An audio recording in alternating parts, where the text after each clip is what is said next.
ادب اور احتیاط کی یہی روش امام رضا کی تحریر و تقریر کے ایک ایک لفظ سے غیر کے ذکر سے ادب اور احتیاط کی یہی روش امام رضا کی تحریر و تقریر کے ایک ایک لفظ سے عیاں ہے.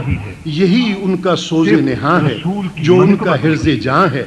ان کا طغرائے ایمان ہے, ان کی آہوں کا دھواں ہے, حاصل کون و مکان ہے, برطرز این و آن ہے, باعث رشک قدسیاں ہے, راحت قلب عاشقاں ہے, سرمہ چشم سالکاں ہے, اور ترجمہ کنز الایمان ہے. اور مولانا آپ کو بتا ہی رہے تھے وَوَجَدَكَ ضَالًا فَهَدَىٰ کے ترجمے کو دیکھیں. قرآن پاک شہادت دیتا ہے مَعَدَ اللَّهِ صَاحِبُكُمْ وَمَا غَوَىٰ, رسول گرامی نہ گمراہ ہوئے نہ بھٹکے. روٹی کا ٹکڑا غلہ ماضی کا صیغہ ہے, مطلب یہ ہے کہ ماضی میں آپ کبھی بھی گمگشتہ راہ نہیں.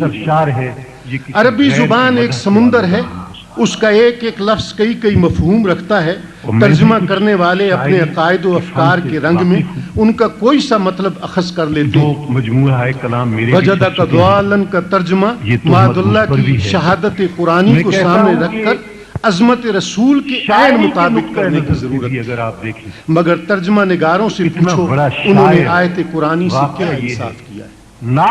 شیخ الہند مولانا محمود الحسن ترجمہ کرتے ہیں اور پایا تجھ کو بھٹکتا پھر راہ سمجھائی. کہا جا سکتا ہے مولانا محمود الحسن ادیب نہ تھے, ان سے چوک ہو گئی. آئیے ادیب شہیر اور مشہور مصنف اور صحافی مولانا عبد الماجد دریابادی کی طرف رجوع کرتے ہیں. ان کا ترجمہ یہ ہے, اور آپ کو بے خبر پایا سو رستہ بتایا. مولانا دریابادی پھر پرانی وضع کے اہل زبان تھے. ان کے سہو قلم سے صرف نظر کر دیجئے.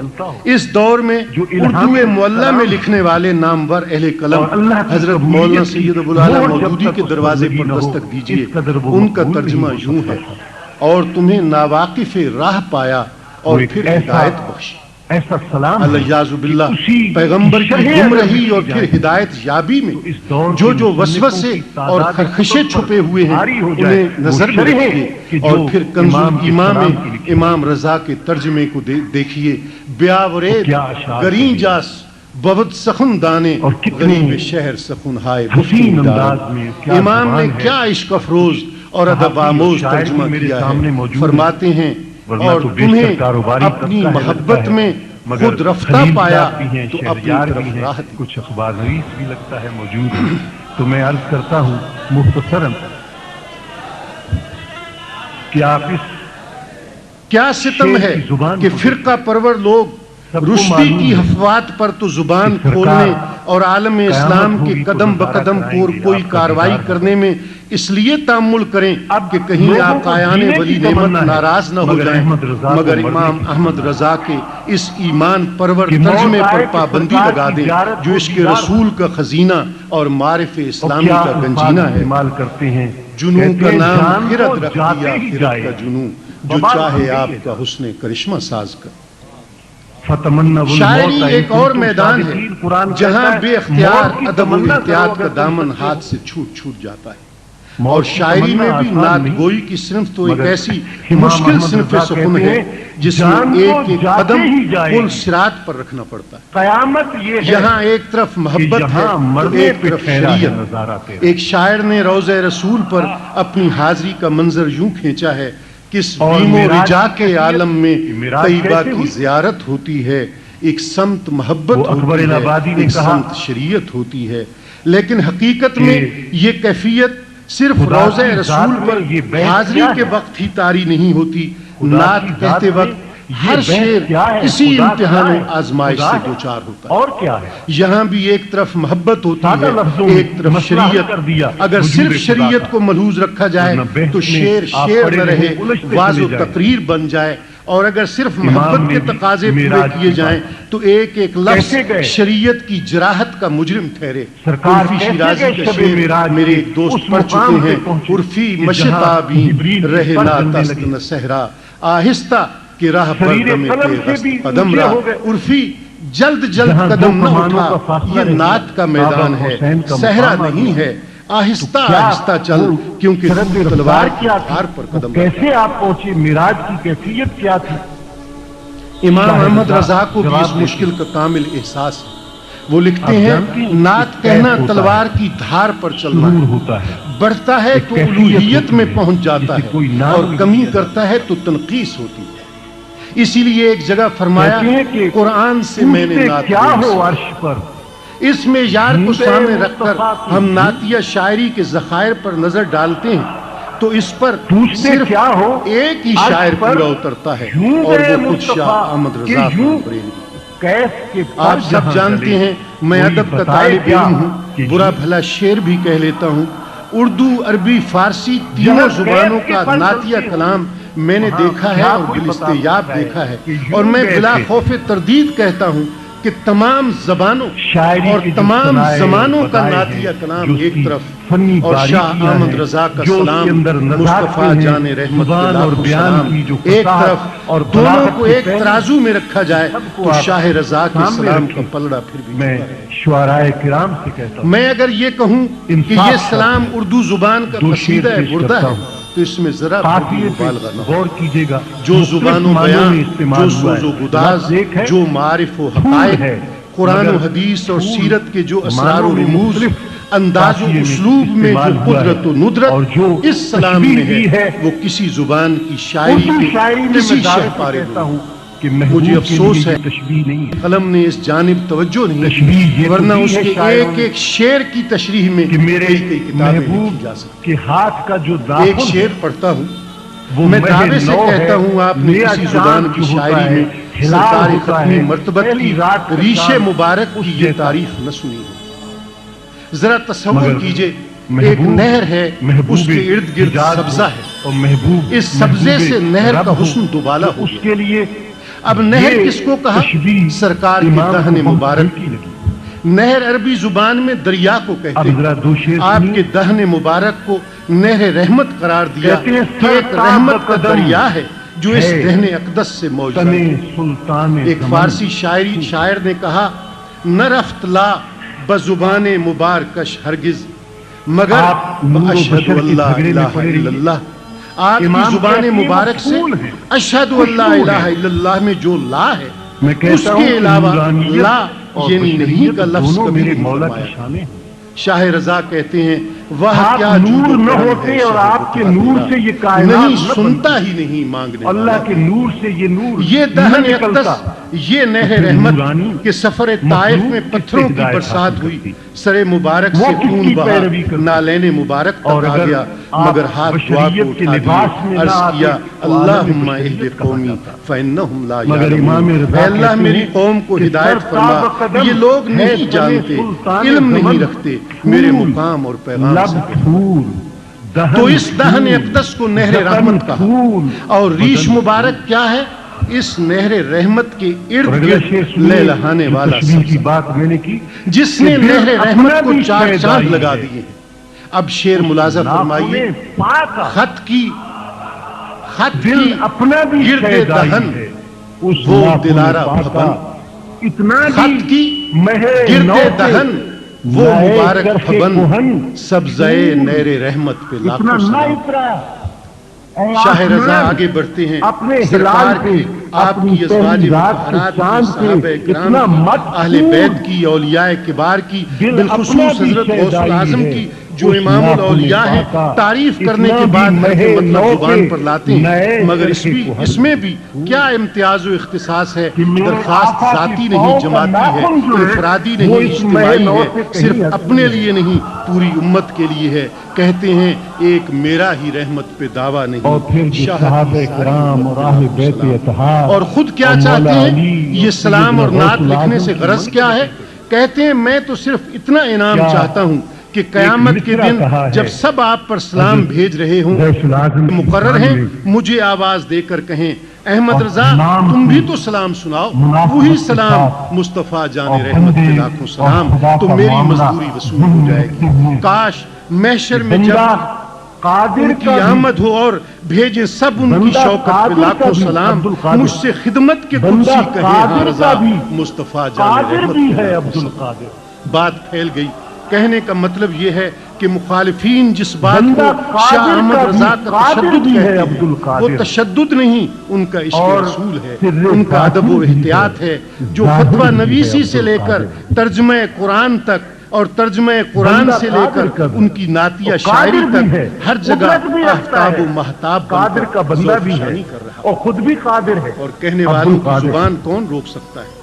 وہ تو یہ بھی کہتے ہیں کہ شاہ احمد رضا اول و آخر ایک انگریز نواز شخصیت، امام کی خلافت، ترک موالات اور تحریک ہجرت کی سبھی انقلابی تحریکوں میں ان کی روش انقلاب دشمنی پر مبنی، ہندوستان کے دارالاسلام اور دارالحرب ہونے کی بحث میں بھی ان کا نقطہ نظر رجت پسندانہ تھا، اس لیے بر صغیر کی تحریک آزادی میں انہوں نے محض منفی کردار ادا کیا۔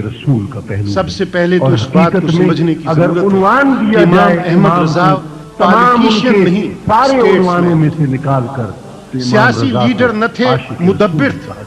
پالیٹیشین اور سیاسی لیڈر عوام کی خواہشات کے تابع ہوتے ہیں، جبکہ سٹیٹس مین اور مدبرین پیش بینی کر کے حالات کا رخ معین کرتے ہیں۔ کوئی شک نہیں کہ مذکورہ تحریکیں اپنے اپنے وقت میں جذباتیت کا ایک سیل رواں تھیں، مگر ان تحریکوں کا نتیجہ کیا نکلا؟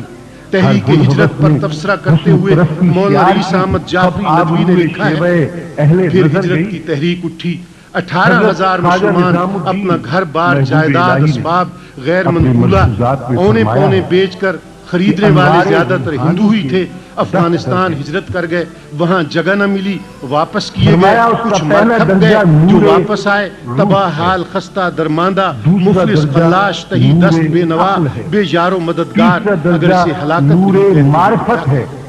اور تحریک ہجرت اس بحث کا منطقی نتیجہ تھی کہ ہندوستان دارالاسلام ہے یہ دارالحرب۔ امام رضا اسے دارالحرب قرار نہیں دیتے تھے، وہ جانتے تھے کہ اس سے مسلمانوں کے لیے سود کھانا تو جائز ہو جائے گا، مگر ہجرت اور تلوار اٹھانا ان پر لازم ہو جائے گا، اور یہ ان کے لیے تکلیف مالا یطاق۔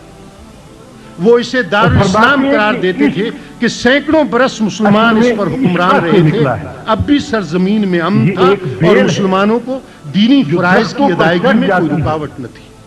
حیرت کہ جو لوگ انگریز کے زمانے میں ہندوستان کو دارالحرب قرار دینے پر مصر تھے، آج ہندو راج میں اسے دارالحرب قرار دینے کا لفظ بھی منہ سے نہیں، اور عشق بھی ایسی ہی مطلب واضح ہے۔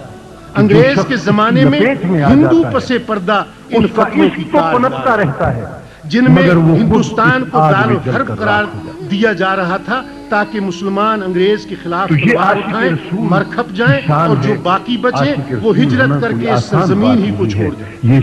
آج ہندوستان کو دارالحرب قرار دیا جائے تو ہندو سیکولرزم کا طلسم پاش پاش ہوتا ہے۔ مسلمان جہاد کے نام پر برسر پیکار ہوں یا ہجرت کریں، سیکولرزم کے غبارے سے ہوا نکل جاتی ہے۔ اس لیے آج ہندوستان کو دارالحرب قرار دینے والے مفتیان کرام کے وارث نور بلب ہیں، اور اس طرح اپنے عمل سے امام احمد رضا کے فتوے کی تائید کر رہے ہیں۔ تو وہ شخص تحریک خلافت اور تحریک ترک موالات کا معاملہ بھی اس سے چندہ مختلف نہیں۔ 1914 میں پہلی جنگ عظیم شروع ہوئی، اس میں ہندوستان سے فوجی بھرتی کرنے کے لیے برطانیہ نے اعلان کیا کہ جنگ میں فتح حاصل کرنے کے بعد ہندوستان کو آزاد کر دیا جائے گا۔ ظاہر ہے اس وقت مسلمانوں کے سامنے پاکستان کا نصب العین نہ تھا۔ ہندوستان آزاد ہوتا تو حکومت ہندو اکثریت ہی کی، یہی وجہ ہے کہ گاندھی جی نے فوجی بھرتی کی زبردست حمایت کی اور 2 لاکھ کے قریب ہندو اور مسلمان سپاہی انگریزی افواج کے ساتھ مل کر لڑے۔ ترکی کو اسی جنگ میں شکست ہوئی، فتح پانے کے بعد انگریز وعدے سے پھر گیا، اب گاندھی جی اسے سزا دینے کی فکر میں تھے۔ اس مقصد کے لیے خلافت کا مسئلہ ڈھونڈ نکالا گیا، حالانکہ سب جانتے تھے کہ ترکی کی سلطنت عثمانیہ اپنے کرتوتوں کی وجہ سے خلافت کے نام پر ایک دھبے سے کم نہیں، مگر یکا یک کہا جانے لگا کہ ترکی کا سلطان اسلام کا خلیفہ ہے اور اس کی خلافت ختم کرنا اسلام پر حملہ کرنے کے مترادف۔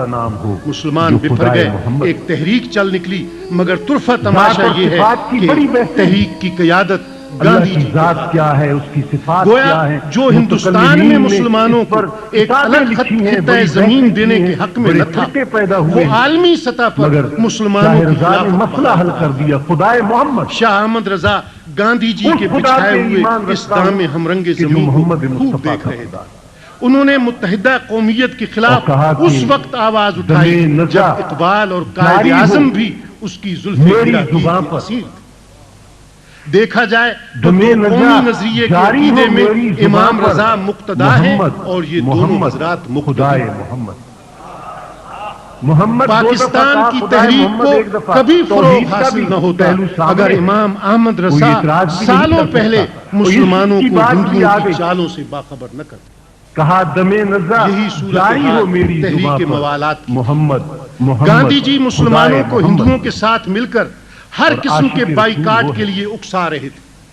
امام احمد رضا کا موقف یہ تھا کہ موالات دوستی اور محبت کو کہتے ہیں، حکم مشرکین اور کفار سے دوستی اور محبت نہ کرنے کا ہے، لین دین اور معاملت کے ترک کا نہیں۔ اور جہاں تک دوستی کی ممانعت کا تعلق ہے، اس میں انگریز کی تخصیص نہیں، اس میں ہندو بھی شامل ہے۔ ایک مشرک سے پیار کی گونگیں بڑھا کر دوسرے مشرک کا مقاطعہ مسلمانوں کو زیب نہیں دیتا۔ قائد اعظم محمد علی جناح تحریک ترک موالات کے مخالف تھے، مگر مولانا محمد علی اور مولانا شوکت علی سمیت بہت سے مسلمان رہنما اس مسئلے میں گاندھی جی کے ساتھ کرتے ہیں۔ امام احمد رضا کے کلمہ حق سے متاثر ہو کر یہ سیاسی اکابر بھی آہستہ آہستہ ہندو کی سیاست سے باخبر ہوتے چلے گئے۔ خود علامہ اقبال ایک زمانے میں تحریک خلافت کی صوبائی کمیٹی کے صدر تھے، مگر جب تحریک کے اصل ہدف سے آگاہ ہوئے تو صدارت سے استعفیٰ دے دیا۔ ان کے یہ اشعار اسی دور کی یادگار ہیں، نہیں تجھ کو تاریخ سے آگہی کیا، خلافت کی کرنے لگا تو گدائی، خریدے نہ ہم جس کو اپنے لہو سے، کسی بریلوی عالم کی نہیں ہے کہ بریلوی عالم غریب جس زمانے میں یہ تحریکیں چل رہی تھیں ان میں عوامی جذبات بفرے ہوئے تھے۔ ویسے بھی ہماری قومی بدقسمتی، ہماری قوم بدقسمتی سے انتہا پسند واقع ہوئی ہے۔ بقول شاعر افسوس ہم چلے نہ سلامت روی کی چال، یا جبریل امین سے ایک مرتبہ سرکار نے پوچھا، ایسے میں مخالفتوں اور الزام تراشیوں کی پرواہ نہ کرتے ہوئے مسلک اعتدال پر قائم رہنا اور دو قومی نظریے کے فروغ کے لیے مدبرانہ دوربینی کی سیاست پر کاربند رہنا امام احمد رضا خان جیسے آہنی اعصاب رکھنے والے لیکن مجھے اتنا معلوم ہے کہ اللہ تعالیٰ کے حجابات رہا یہ کہنا کہ ان کے یہ اقدامات انگریز نوازی پر مبنی تھے تو یہ بات وہی کہہ سکتا ہے جو یا تو امام رضا کے مسلک کو سرے سے جانتا ہی نہ ہو، جو ہر 72 سال 1000 سال یا تو سرے سے ان کے مسلک کو جانتا ہی نہ ہو یا جانتا ہو مگر جان کر نہ ماننا بھی کہیں زیادہ ہے۔ اس کا ایک ایسا مرد مومن جسے انگریزی سامراج سے اتنی نفرت ہو کہ وہ اس کی کچہری میں جانے کو حرام سمجھتا ہو، جو مقدمہ قائم ہو جانے کے باوجود اس کی عدالت میں نہ گیا ہو، جو خط لکھتا ہو تو کارڈ اور لفافے کی الٹی طرف پتہ لکھتا ہو تاکہ انگریز بادشاہ اور ملکہ کا سر نیچا نظر آئے، جس نے اپنی وفات سے 2 کے پہلے یہ وصیت کی ہو کہ اس دالان سے ڈاک میں آئے ہوئے وہ تمام خطوط جن پر ملکہ اور بادشاہ کی تصویر ہے اور وہ تمام سکے اور روپے پیسے جن پر یہ تصویریں ہیں سب باہر پھینک دیے جائیں تاکہ فرشتہ ہے رحمت کو آنے میں دشواری، تو جس کا مقام یہ ہو، جس نے نعت گوئی میں بھی کسی کو نمونہ مانا اور اسے سلطان نعت گویاں قرار دیا تو وہ حضرت مولانا کفایت علی کافی تھے، جنہوں نے 1857 کی جنگ آزادی میں انگریزوں کے خلاف جہاد کا فتویٰ دیا، اس سلسلے میں باقاعدہ جدوجہد کی اور 1858 میں مراد آباد کے چوک میں جبریل کی نہیں حق تعالی اس کے بارے میں یہ کہنا کہ وہ انگریز کا میں ایسا ہی ہے جیسے کوئی کہے کہ سورج ظلمت، پھول بدبو، چاند گرمی، سمندر خشکی، بہار پتجھڑ، صبا سرسر، پانی حدت، ہوا حبس اور حکمت جہالت کا دوسرا نام ہے۔ پاپوش میں لگائی کرن آفتاب کی جو بات کی خدا کی قسم لاجواب، جو یہ کہے کہ اس کی گلی چھوڑ کے جانے والا پھر کہیں کا نہیں رہتا، ساری زندگی در